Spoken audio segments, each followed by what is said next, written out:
Nunca había pasado en la historia de todos los Estados Unidos, desde que se declaró la independencia para adelante, que la Cámara, teniendo una mayoría, de pronto no pudiera escoger a un presidente. Eso nunca había pasado. Yo creo que Estados Unidos está en un momento de crisis, de difícil crisis. Lo que esos números indican es que hoy Donald Trump, si las elecciones fueran hoy, podría convertirse en presidente de los Estados Unidos. Y ya Mayor Adams ha dicho que esta va a ser la destrucción de Nueva York si siguen enviándoles estos cientos de miles de inmigrantes que llegan a estos estados del sur y que no saben qué hacer con ellos. Carlos Dalmau está con nosotros. Carlos, saludos y buenas tardes. Tengo que arrancar rápido hoy porque te tengo por poco tiempo y quiero sacarte el mayor provecho posible. Profesor Carlos Dalmau, tú trabajaste en el Congreso, viviste allí en Washington, conoces la dinámica. ¿Tú crees que hay solución a este problema del speaker? O sea, este problema de que no hay, ni parece que va a haber, porque ahora se está hablando también que el presidente pro tempore tampoco tiene las posibilidades de conseguir la presidencia. Jim Jordan se quedó corto, Steve Scalise se quedó corto, que McCarthy le dieron la patada. Así que es evidente que el Partido Republicano no tiene un líder. Debo decir que Donald Trump, habiendo osado directamente a Jim Jordan, hizo el trabajo para tratar de que Jim Jordan fuera el escogido. Y además de eso, él mismo se ofreció para ser un presidente temporero. En una entrevista con Fox News, le dijo que estaba dispuesto a ser presidente temporeramente de la Cámara. Recuerden que el presidente de la Cámara no tiene que ser constitucionalmente, no dice en ningún lugar que tiene que ser un miembro de la Cámara. Se dice que tiene que ser escogido por los miembros de la Cámara, que es diferente. Así que, ¿verdad? Y obviamente a Donald Trump le encanta llevarle la contraria a la Constitución. Eso es lo de él, aunque dice que respeta la Constitución. Carlos, ¿hay solución a ese problema? ¿Y qué significa que tengamos un gobierno en guerra en Ucrania, con potencial guerra metiéndose en Israel? Porque es war by proxy. O sea, yo no estoy metido, pero mis aliados sí, por tanto ayudo a mis aliados. Mientras simultáneamente el Congreso está sin posibilidad de convocarse y sin posibilidad de aprobar nada.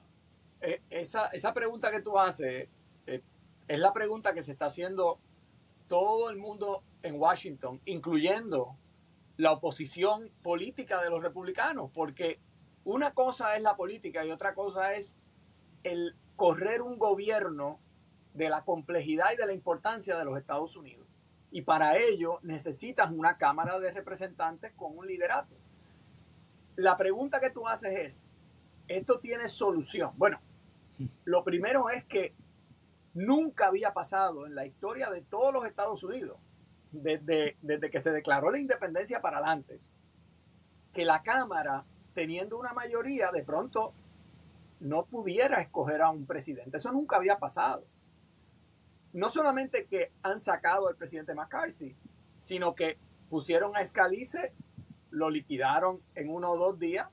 Jim Jordan, que es un aliado férreo de Donald Trump, y Jim Jordan no es un novato, es un representante de Ohio que lleva ya casi 20 años allí. Él se tira porque él piensa que él puede amarrar a los de Trump y a la misma vez puede de alguna manera los moderados atraerlo, pero tampoco se le trancaron y tiene más de 20 votos en contra, 20 y pico de votos en contra. Eso es mucho. Entre ellos, la gente que dice, oye, es que tú le hiciste la vida imposible a Steve Scalise y también ayudaste para tumbar a Jim Jordan. Así que tú te encargaste de tumbar al de nosotros, nosotros nos encargamos de no permitirte a ti. Correcto. Exacto, exacto. El que hierro mata, pues a hierro muere. La realidad, Jay, es que ni siquiera Jordan, ni siquiera el liderato republicano sabe hasta cuándo se va a extender esta situación de vacío en esa presidencia. ¿Qué pasa?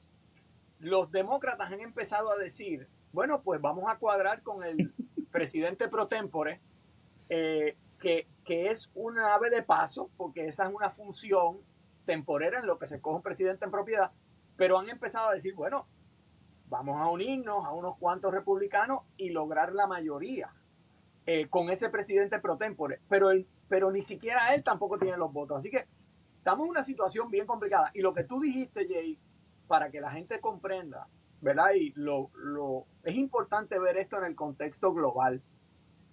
No solamente poder aprobar fondos para la guerra, eso es una función importante, pero hay más que eso. China y Rusia están capitalizando en este conflicto entre Israel y Hamas y los árabes, porque hay países árabes que son neutrales, pero hay países como por ejemplo Irán que están detrás de Hamas y lo apoyan. ¿Qué pasa? China está utilizando su influencia económica y política para desestabilizar aún más y socavar el liderato de los Estados Unidos y de Europa. Entonces, si tú no tienes ni siquiera una Cámara de Representantes funcionando para operar a ese nivel y poder responder a ese reto, yo creo que Estados Unidos está en un momento de crisis, de difícil crisis. Y lo interesante es que esto no es nada más un issue de demócratas y republicanos, es que dentro del partido republicano hay una ruptura tal que no han podido ponerse de acuerdo. Así que eso es lo que está pasando. Y no hay una solución clara. O sea, yo mismo no te puedo decir hoy, y yo creo que nadie puede decir, no te preocupes, que es que cuando venga tal candidato, no, ni siquiera Trump que tiene olfato y que es muy listo, sabe que ni él se puede meter ahí, porque sale trasquilado, porque lo que hay es una guerra balcánica y eso viene acumulándose hace tiempo entre las fuerzas más radicales del Freedom Caucus y las fuerzas más de centro en el Partido Republicano, y ya no se ve una solución clara. Carlos, y te planteo esto porque la comisionada residente había votado por Steve Scalise y ahora Jim Jordan era el candidato y de repente tampoco. ¿Cómo afecta eso los intereses de Puerto Rico en Washington? Bueno, afecta en varias medidas. Primero, que si no hay un presidente, la agenda legislativa no se va a mover, porque el presidente pro tempore no tiene la autoridad para mover la agenda. Solo cosas muy procesales. Así que hay proyectos importantes para Puerto Rico. El proyecto, por ejemplo, de Supplemental Nutrition Assistance Program, el SNAP. Hay un proyecto para mejorar las tarifas de Medicare Advantage en Puerto Rico. Hay proyectos diversos. La Casa Blanca está empujando si al final esto se resuelve, empujando por una serie de medidas agresivas de ayuda económica para Ucrania, de ayuda para esta guerra y otros proyectos. Pero vuelvo y digo, tiene unas consecuencias para Puerto Rico. Y la comisionada residente, que una de las cosas que hay que considerar es que ella, ahora su atención está dividida entre una campaña dura de primarias que tiene en Puerto Rico. No, nadie minimice esa campaña primaria, que va a ser muy dura, pero a la misma vez, ella, aunque no tenga votos, tiene que ser la voz de Puerto Rico en ese caucus y en el Congreso. Entonces, tiene una tarea muy difícil, Jennifer González, no la tiene fácil. No, y la verdad es que yo no creo que haya alguien ahora mismo que pueda decir, esta es la persona que realmente va a representar y lograr que haya una presidencia de la Cámara que logre realmente presidir con votos suficientes como para poder aprobar lo que sea. O sea que es evidente que aunque tengamos un presidente escogido, no necesariamente va a haber proyectos con la capacidad de ser aprobados. Y eso es algo importante que se tiene que entender, porque el problema precisamente de lo que pasaba con Kevin McCarthy era que él estaba dependiendo totalmente de los demócratas. Y de hecho, quizás, y aquí es la pregunta clave sobre esto, fue un error de los demócratas unirse a los republicanos que querían, o sea, en este caso, a Matt Gaetz, que obviamente sabemos que es un trumpista de extrema derecha, que también ha tenido sus issues con la justicia, particularmente con menores de edad, ¿verdad? Y esa es la historia de él, yo no voy a entrar ahora en eso. Pero lo cierto es que ahora mismo el presidente de la Cámara, o sea, el intento de presidir la Cámara de Jim Jordan fue detenido hoy a mediodía, decidió no seguir con su intento porque no había un tercer voto, en los primeros dos se colgó, y de hecho hasta perdió votos en un momento dado, así que la gente que se esperaba que votara con él terminó votando en contra. Así que evidentemente hay un problema ahí. Pero el problema es que quizás los demócratas cometieron un error, y digo esto porque, ¿verdad?, cualquiera que está escuchándonos o viéndonos va a pensar, lo que pasa es esto. No es un error, cuando el enemigo se está destruyendo, tú lo ayudas. Sí, el problema es que con Kevin McCarthy tú lograbas proyectos de consenso. Ahora, al ayudar a tumbarlo con los 8 republicanos y los 210 demócratas, tumbas el presidente de la Cámara, Kevin McCarthy, y ahora no hay un claro líder que pueda aprobar nada. Así que es evidente que una de las propuestas que ahora mismo corriendo es que los demócratas se unan para lograr darle más poderes al presidente pro tempore. El problema es que McHenry tampoco aparentemente tiene la confianza de los republicanos, así que tampoco tiene la posibilidad de aprobarse esta medida sin el voto de los republicanos. No, lo que tú dices es una gran pregunta, porque si los demócratas se hubiesen decidido apoyar a McCarthy, él sería el presidente de la Cámara. Ellos decidieron, ¿no? Tú resuelves el problema con tu caucus y eso fue su final, porque fueron los 8 votos republicanos más todos los demócratas los que sacaron a McCarthy. A mí, por las conversaciones que yo he tenido con gente clave que yo consulto en Washington, lo que inclinó la balanza fue que McCarthy ya había decidido mover el impeachment contra el presidente. Y ese proceso de residenciar a un presidente como este por lo de su hijo Hunter Biden, todo eso, en Casa Blanca lo veían como un problema político, porque uno de los problemas que tiene el presidente es la pregunta sobre su edad, ¿verdad? Oye, el presidente se ve mayor, se ve viejo, pero hasta ahora él ha podido demostrar que al final logra las cosas que se propone. Pero meterse en un proceso de residenciamiento con lo caliente que es eso, tú lo sabes, con un comité de los jurídicos que preside Jordan, iba a ser una situación bien incómoda para el presidente. Y yo creo que eso fue lo que determinó todo. Bueno, pero es que, y estamos de acuerdo, la pregunta es, ok, y si no era él, ¿quién es? Porque es que Jordan va a proceder hacia lo mismo, Steve Scalise lo mismo, así que, o sea, difícilmente tú ibas a lograr que eso se detuviera. Sí, o sea, eso iba para encima, regardless. El cálculo político de los demócratas, bien o mal, ahora mismo yo creo que está afectando todo el negocio de lo que es correr el gobierno de los Estados Unidos. Pero el cálculo político fue, en vez de tener una persona atacando al presidente con un proceso, pues que se despedacen ellos. Que se maten ellos, seguro.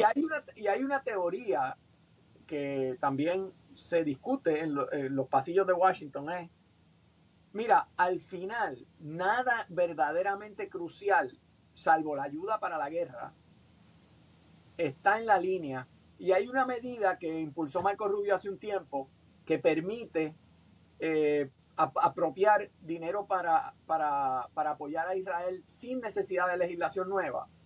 Y eso te da un poquito de espacio. Así que a lo que me refiero es, hay gente que no piensa que esto es un desastre. Es un desastre para los republicanos, pero que el gobierno sigue corriendo, el presidente sigue funcionando. Muchos de los proyectos importantes de todas maneras no se iban a aprobar porque ya estamos en año de elecciones. Así que también algunos demócratas dicen, mira, no es el fin del mundo. Es verdad que nos vemos mal como Congreso, pero no es el fin del mundo. Y yo creo que eso también fue parte de la... ¿Y crees que rompe a favor de los demócratas para presidir para las próximas elecciones este impasse de los republicanos, o al revés, o lo que hace es que gente dice, pues vamos a votar todavía más republicano para darle una mayoría absoluta a los republicanos? Fíjate, todavía el jurado no ha emitido su veredicto en eso, porque de primera intención uno pensaría, mira, los republicanos se ven súper mal, porque están entre ellos peleando. O sea, Gates atacando a McCarthy quejándose de que no fue justamente tratado, Scalise dice esto es un desastre. O sea, tú tienes a los demás, esto es una situación de ataque interno del partido. Pero, por otro lado, hay otra consideración. Biden, como presidente, uno de sus elementos de, ¿verdad?, su narrativa como candidato es que él tenía la capacidad de trabajar con el Congreso y de lograr cosas. Esto no lo hace lucir bien, porque lo que Trump va a decir es, a mí no me pasaba eso. Aunque sea cierto o no, va a decir, mire, este señor dijo que iba a unificar y mira el revolú que hay, no puede aprobar nada. Y Trump nunca se ha sentido cohibido por la verdad. La verdad no es algo que lo pone, lo cohíbe. Él dice lo que él quiere decir, y si él quiere decir que él es mejor y que fue el mejor del mundo, como le gusta decir, hay un montón de americanos que le creen. ¿Sí? Carlos, hay una encuesta que tengo aquí frente a mí de Morning Consult y Bloomberg News. Y en síntesis nos dice Bloomberg que actualmente en los 7 estados swing, Arizona, Nevada, Georgia, North Carolina, Pensilvania, Wisconsin y Michigan, Florida ya no se puede decir necesariamente que es un swing state, está bastante republicano, especialmente con Donald Trump. En esos estados, en 5 de los 7 está ganando Trump por bastante. Recuerden que la encuesta nacional realmente es un asunto de popularidad, pero la presidencia se gana a base de los estados, a base del colegio electoral, y está 270 votos del colegio electoral. Entonces, solamente Biden estaría ganando ahora, dentro del margen de error, en Nevada con 3%. En Wisconsin está empate, básicamente. Entonces, en Michigan está empate, básicamente. Entonces, en Wisconsin está 2% arriba Trump. En Arizona, 4% arriba Trump. En Georgia, 5% arriba Trump. En North Carolina, 4% arriba Trump. En Pensilvania está casi empate, pero también está arriba Trump. O sea, quiere decir que de los 7 estados, 5 Donald Trump estaría al frente contra Joe Biden. Y en uno está al frente Biden y en otro está empate. O sea, esto es una presidencia de Donald Trump hoy, si fueran las elecciones hoy, según esta encuesta de Bloomberg y de Morning Consult, que nadie puede acusarlo de ser republicano trumpista, ¿no? No. ¿Qué significa eso? Bueno, significa que el público americano, o sea, el votante americano en estos estados, no consideran que las acusaciones contra Trump son definitorias de quién es él. Algunos habrán comprado la teoría de que eso es o una persecución o eso es parte del proceso político. Y tienes a un presidente acusado de decenas de delitos serios que puede convertirse en presidente. O sea, eso es una realidad que mucha gente no acepta. Yo, de hecho... Y te pregunto, Carlos, y que también te dice que no están comprando la teoría de Biden de que las cosas están mejorando, que la economía está bien. Te digo esto porque un contraste con Pierluisi, que ese cuento de que las cosas están mejorando, que esto está bien, la gente no se lo compra, pero te escucho. No, fíjate, no le han comprado a Biden. No hay una sensación en los Estados Unidos cuando mira las encuestas que la economía ha sido transformada, a pesar de que sí se ha podido controlar la inflación hasta cierto punto, hay un empleo bastante robusto, pero con todo y eso, la gente concluye que hay una incertidumbre, que hay una sensación de que Biden no tiene control de la realidad económica de los Estados Unidos. Entonces, sobre el punto de cómo un candidato como Trump, mucha gente que dice eso no es posible, cuando le hacen un poquito de preguntas, eran los mismos que decían que era imposible que Trump ganara la nominación en el Partido Republicano o que ganara la elección a Hillary.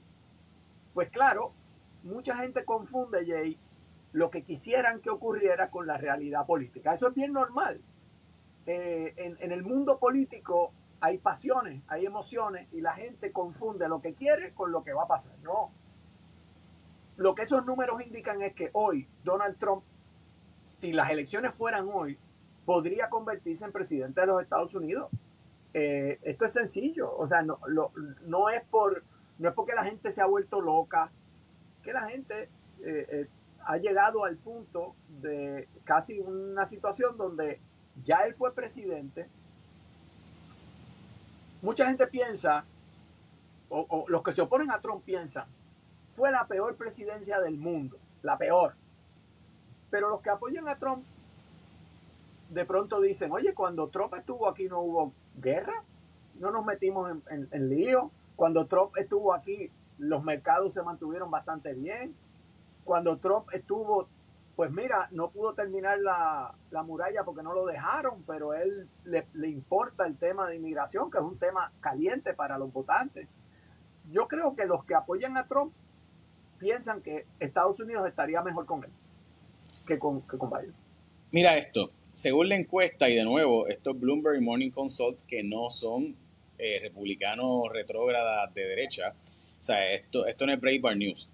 51% de los electores de los estados swing, de los estados péndulos, o sea, estos son los estados que deciden, piensan que la economía estaba mejor con Trump, que de hecho tiene 22% de ventaja en el tema económico cuando le preguntan, y sobre el tema del futuro económico de los Estados Unidos, ¿quién estaría dirigiendo lo mejor? 49% Trump, 35% Biden. O sea, es evidente que los temas como el asunto del mercado de, escuchen esto, el housing, o sea, la gente cuando se le pregunta sobre el tema de la vivienda, Donald Trump tiene una ventaja brutal. El costo de vida, en cuanto a los intereses y los taxes, dicen que confiarían más en Donald Trump que en Biden. O sea, Donald Trump lidera en todos los temas, menos, escuchen esto, en cuanto a educación y escuelas, pues entienden que Biden está mejor que Trump.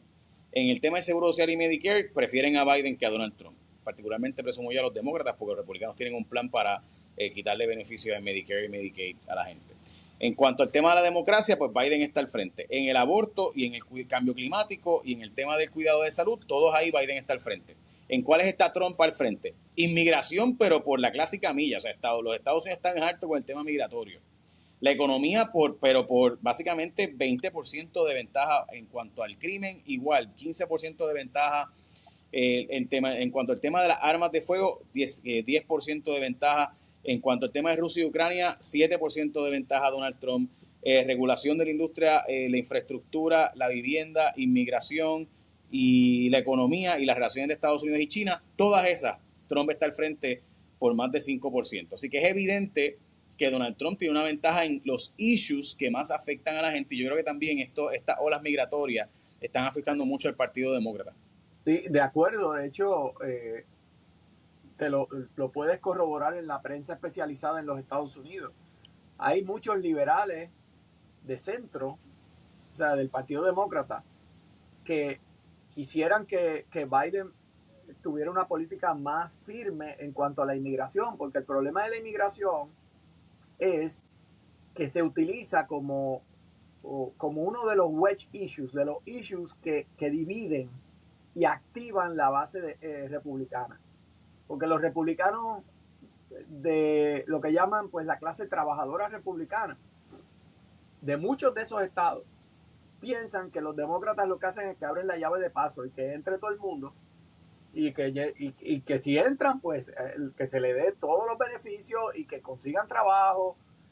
Y esa clase trabajadora blanca los han convencido de que eso va en detrimento de sus propios intereses, de que eso es quitándole a ellos las cosas, quitándole sus empleos, quitándole y cada vez más los hispanos que ya son ciudadanos piensan igual.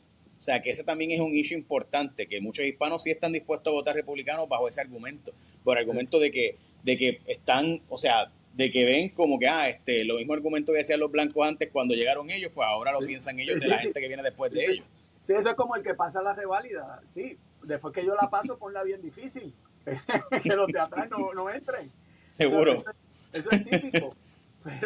Pero fíjate, y mira, si tú ves Fox News, que es el canal más importante para los grupos republicanos de derecha, ellos tienen una secuencia de noticias que es que en los estados donde se han aglomerado los inmigrantes ilegales, aumenta el crimen. Entonces te ponen noticias del crimen, te ponen noticias del descontrol. Y entonces es una narrativa casi de que los demócratas han permitido que los Estados Unidos de alguna manera se convierta en un free for all de inmigración. Y es uno de los issues que Trump sabe manipular tremendamente, porque no fue que Trump lo hizo mejor en la inmigración, pero él dijo, yo voy a construir una muralla en la mente de la gente que no vive allí. Esa muralla existe y es grandísima y ¿sabes? Es una forma de apoderarse de un tema de una forma efectiva, aunque no sea del todo real.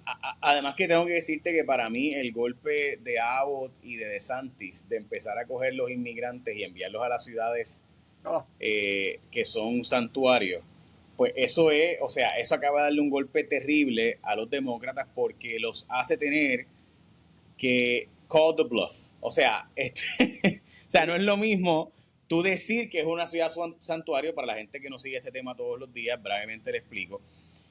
En los Estados Unidos hay ciudades que se denominan a sí mismas como ciudades santuario, que no es otra cosa que una ciudad donde no van a prestar la policía local y las autoridades locales para preguntarle a la gente su estatus migratorio. O sea, si te detiene la policía, pues no va a enviarte a ICE, no va a enviarte a inmigración, no va a enviarte para que seas detenido y llevado para deportación. Ellos no se encargan de eso, es un problema del gobierno federal, así que nosotros a nivel estatal, pues nosotros nos encargamos de darte la multa de tránsito, whatever, o bregar contigo como individuo.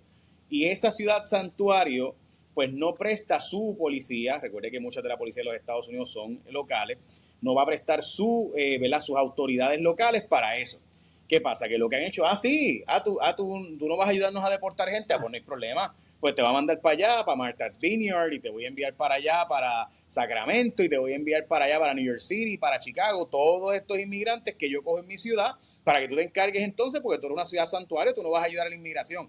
Y de inmediato, Mayor Adams y, y el alcalde nuevo, Johnson, creo que es el apellido de Chicago, pues empezaron a decir, wow, espérate, ¿qué vamos a hacer? Porque entonces lo que han hecho es enviarle a todas estas ciudades estos inmigrantes que, entonces, ¿qué pasa? Que hay un overcrowding. O sea, ahora mismo la fase de Nueva York, por ejemplo, que tiene una disposición legal de darle shelter, de darle refugio a los inmigrantes o a las personas que no tengan hogar, pues no tiene dónde poner la gente, así que no saben ni cómo hacer. Y ya Mayor Adams ha dicho que esta va a ser la destrucción de Nueva York si siguen enviándoles estos cientos de miles de inmigrantes que llegan a estos estados del sur y que no saben qué hacer con ellos. Así que, sí. Dime. No, que te quería recomendar hoy mismo la publicación de Hill. Publica un artículo bastante completo, se llama Las agencias de inmigración tienen que manejar leyes y regulaciones inconexas e incoherentes, escrito por Rafael Bernal, que tú lo debes conocer. Rafael Bernal es un periodista de The Hill, lleva muchos años y su tema es la inmigración. Y básicamente lo que dice es que el sistema de inmigración, según se aplica hoy, no está diseñado para el flujo global de refugiados que hay. Porque no solamente son los del sur, en todas partes del mundo hay gente que quiere irse porque hay guerra, porque hay hambre, porque hay situaciones de persecución. El problema es que gente como Rafael Bernal, que es un periodista moderado, si tú lees el artículo con calma, te das cuenta que es que la política que se ha montado no responde a la realidad. Y eso, ¿a quién le cae el golpe fuerte? A Biden, que es el presidente.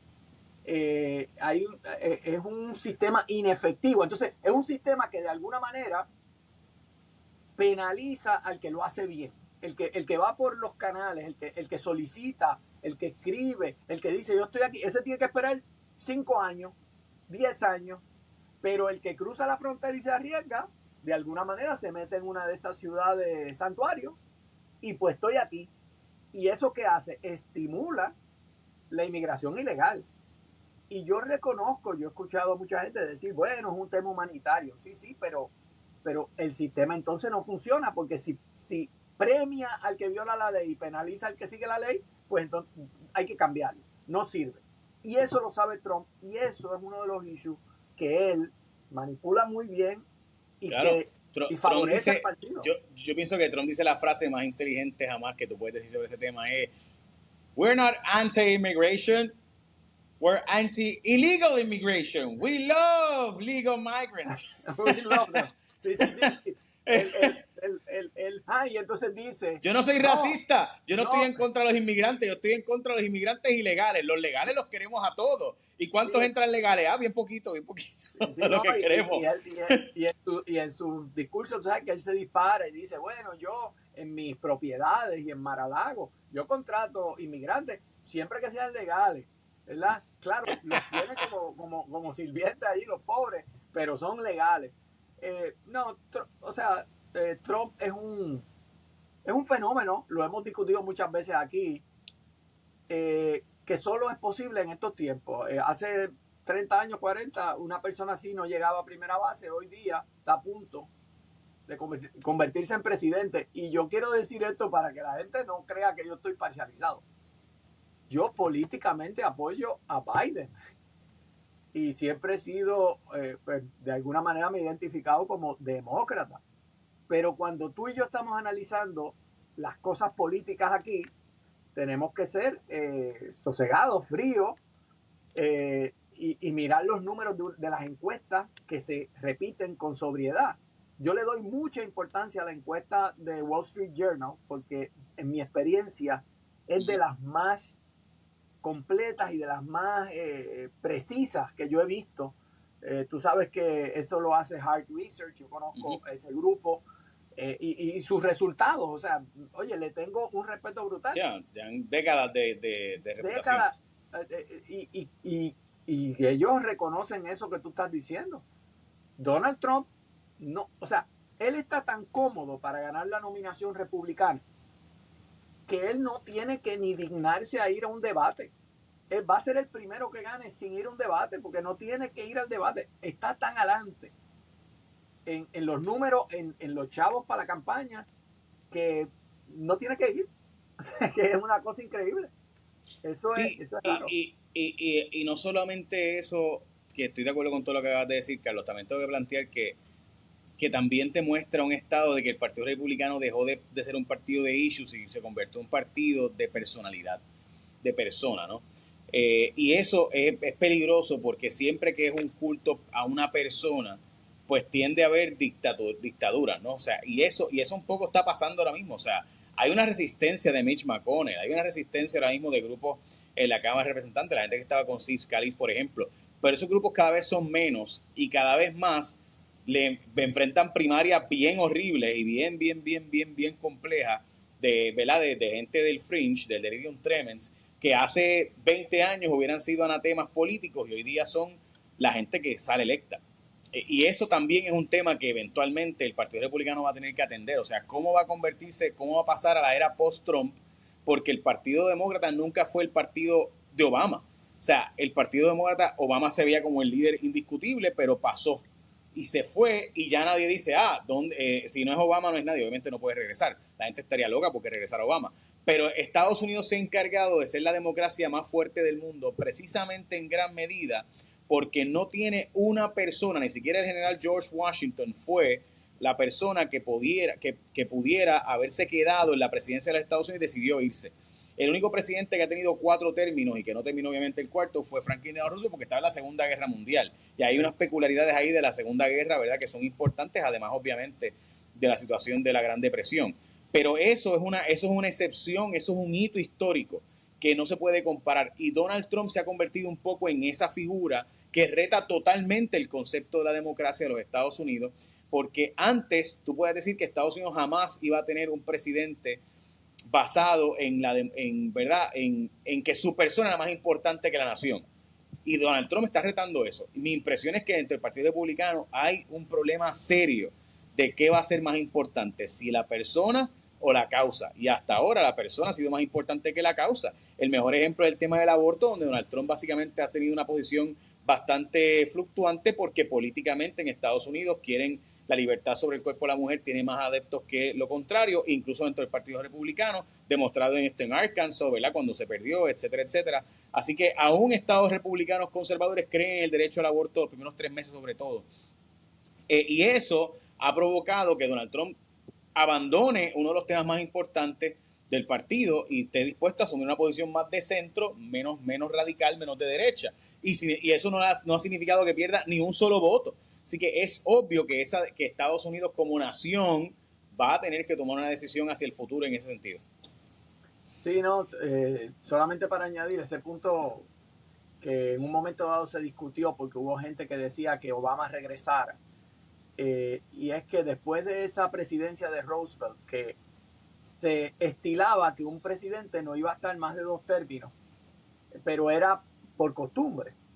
Luego de Roosevelt se aprueba una enmienda a la Constitución, que es la enmienda 22, que limita a 2 términos el tiempo que puede estar un presidente. O sea que Obama no puede regresar porque la Constitución se lo impide. Pero hubo un momento cuando Biden empezó a patinar con lo de su edad, que gente decía, estamos desesperados, llámate a Obama, que es el único demócrata que puede hacerle frente a Trump. Realmente cuando miras el roster de posibles candidatos en el Partido Demócrata, nadie tiene confianza que alguien pueda hacerlo mejor que Biden. Por eso él está ahí. No piensan que Kamala ha podido tener brillo como vicepresidenta. Los senadores conocidos ya han llegado a un punto donde no tienen la capacidad de enfrentar a Trump. Por ejemplo, un Bernie Sanders no podría. Elizabeth Warren, esa gente perdió ya ese boom que tuvo en su momento. Así que estamos donde estamos con un Trump políticamente fortalecido. Y de hecho, la gente se pregunta, bueno, ¿y qué pasa si si lo encontraron culpable? Bueno, depende. Hay una teoría que en los casos federales el presidente tiene el poder de perdón y ese poder de perdón no se limita a terceros. Él se puede perdonar él mismo. O sea, eso es una cosa increíble, pero hay profesores de derecho como Alan Dershowitz. Alan Dershowitz dice, mira, él no dice que no puede perdonarse, pues si no lo dice, entonces se puede perdonar. En el caso estatal, no se puede perdonar porque ese poder es para delitos federales. Pero la pregunta es, ¿qué estado va a enviar un ejército a arrestar al chief, al commander in chief? Dime quién es el que va a arrestar a Trump. O sea, mientras sí. Eso me acuerda a Justin Marshall cuando resuelve en contra del presidente Jackson y viene y dice, bueno, pues que mande sus alguaciles a ver. Sí, así que mande. Oye, mande sus alguaciles a ver. No, a ver Jay, esto es histórico, ¿verdad? Decía Maquiavelo en su libro El Príncipe que los profetas con ejército son los más efectivos, pero los profetas sin ejército terminan liquidados. O sea, si tú eres un profeta, pues está chévere, pero necesitas ejército, necesitas alguien o un grupo que te apoye, porque de lo contrario cae. Y con un presidente ya en office, ¿quién es el que lo va a mover de allí? La gente de Georgia, pues yo no sé qué ejército va a hacer. O sea que esto... No, el alcaide va a ir a buscarlo para arrestarlo. Sí. El alcaide de la prisión.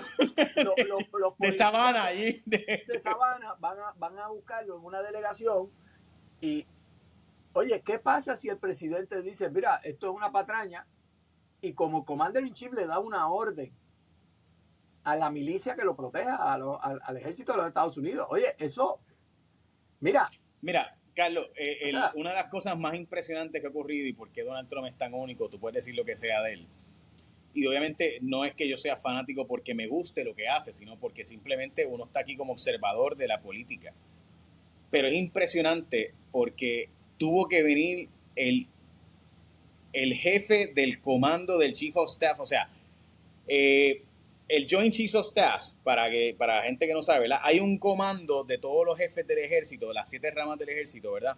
Sí. Y este es el jefe de los jefes del ejército.